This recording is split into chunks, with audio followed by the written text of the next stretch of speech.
వీక్షకులందరికీ నమస్కారం. జూలై మాసంలో మిథున రాశి వారికి ఏ విధమైనటువంటి ఫలితాలు కలగబోతూ ఉన్నాయో మనం ఈ కార్యక్రమం ద్వారా తెలుసుకుందాం. అందులో ముఖ్యంగా ఈ మాసంలో ఉన్నటువంటి గ్రహస్థితిని గమనిస్తే మిథున రాశి వారికి 13వ తారీఖు వరకు లాభస్థానమందు కుజుడు యోగిస్తూ ఉన్నారు. దశమ కేంద్రంలో ఉన్న రాహు ఈ నెలంతా కూడా అనుకూలిస్తూ ఉన్నారు. అలాగే 17వ తారీఖు వరకు జన్మ రవి దోషం ఉన్నది. 17వ తారీఖు దాటాక ఆ రవి దోషం పోతూ ఉన్నది.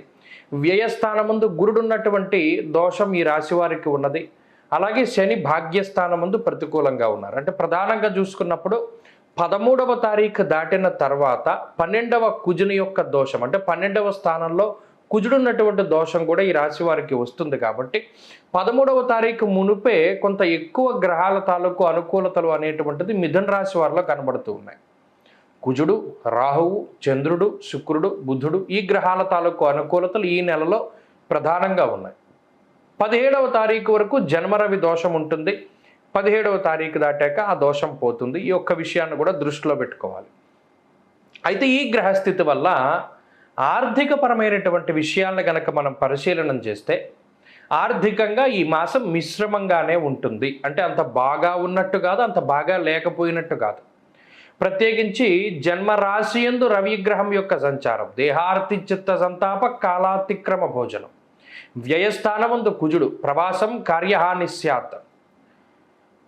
ఈ కుజుడు వ్యయంలో ఉండడం, రవి జన్మరాశి లేదా 2వ రాశిలో ఉండడం, ఆ కర్తరిలో మిథున రాశి ఉండడం అనేటువంటిది ఈ మాసంలో కొంత ఆర్థికంగా ఒక చిన్నపాటి లోటుని క్రియేట్ చేస్తుంది, కలిగిస్తుంది. ఈ విషయాన్ని దృష్టిలో పెట్టుకోవాలి.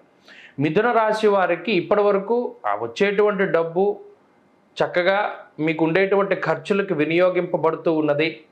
కటాకటిగా డబ్బు వెళ్ళిపోతూ ఉన్నది. మీకు 1,00,000 రూపాయలు వస్తే 1,00,000 ఖర్చు కనబడుతూ ఉన్నది. ఈ మాసంలో మాత్రం కొంత ఖర్చు అనేటువంటిది ఎక్కువగా అవ్వడం కానీ, లేదా వచ్చేటువంటి సంపాదన అనేటువంటి తక్కువగా మారడం కానీ, ఇలా ఏదైనా జరగడం వల్ల కొంత లోటు బడ్జెట్ అనేటువంటిది జూలైలో కలుగుతుంది. ఆ ఒక్క విషయం పట్ల జాగ్రత్తగా ఉండాలి. అయితే దాని గురించి ఏం చేయాలండి అంటే, ఒకటి ఖర్చు పెట్టేటప్పుడు 1-2 సార్లు ఆలోచన చేయాలి. ఇది మనకు అవసరమా, అవసరం కాదా, ఖచ్చితంగా అవసరం అనుకుంటేనే దానికి సంబంధించినటువంటి ఖర్చును మనం పెట్టాలి.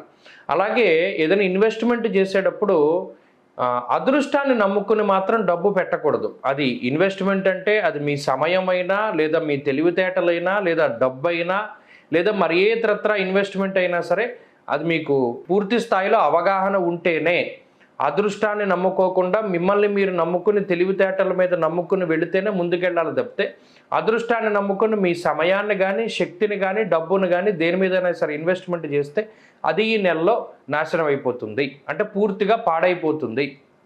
ఆ విషయం కరాఖండిగా చెప్పడం జరిగింది. అలాగే ఆర్థిక పరిస్థితులు ఆ విధంగా ఉన్నాయి. ఇక ఆరోగ్యానికి సంబంధించినటువంటి విషయాలు ఈ మాసంలో కొంత శరీరం అలసిపోతూ ఉంటుంది. కొంత ఎక్కువగా నలుగుతారు ప్రయాణాల పరంగా కానీ, ఆకస్మిక ప్రయాణాలు కానీ, లేదా మీరు కావాలని చేసేటువంటి ప్రయాణాలు కానీ, తీర్థయాత్రల వల్ల కానీ, ఇలా ఏదైనా సరే శరీరం ఎక్కువగా అలసిపోవడము, కాలాన్ని అతిక్రమించి భోజనం చేస్తూ ఉండడము, అలాగే ప్రతి చిన్న పని కూడా మీరే దగ్గరుండి చేయవలసి రావడం లాంటి అంశాల వల్ల కొంత శారీరక శ్రమ అనేటువంటిది ఎక్కువగా ఉంటుంది. దానివల్లే కొద్దిపాటి సమస్యలు వస్తూ ఉంటాయి. కుటుంబపరమైనటువంటి విషయాలు ఈ మాసంలో సాధారణంగా ఉన్నాయి.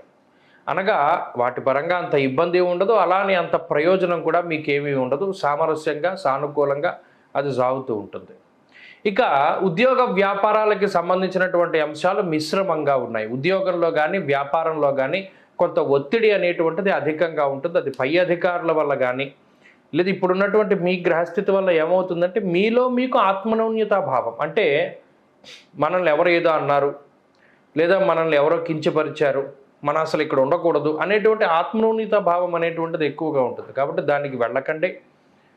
ఆత్మస్థైర్యంతో ముందడుగు వేయండి. ప్రతిదీ కూడా మంచిగానే జరుగుతూ ఉంటుంది. ఇక విద్యార్థులకి గ్రహస్థితి కొంత వ్యతిరేకంగా ఉంది కాబట్టి ఆచితూచి ముందుకు వెళ్ళాలి.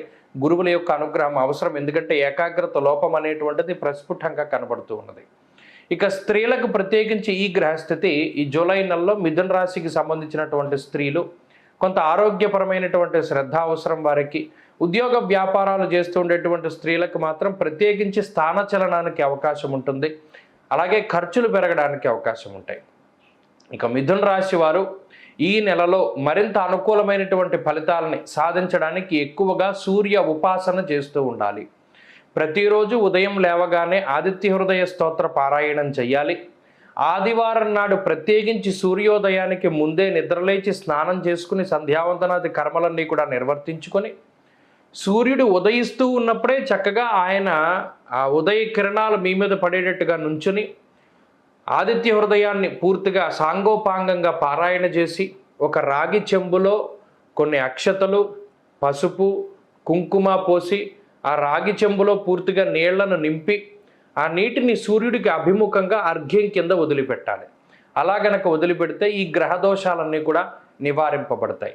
ఆ ఒక్క పని కొంత పాటించడానికి ప్రయత్నం చేయండి, మంచి ఫలితాలు సంప్రాప్తమవుతాయి. స్వస్తి.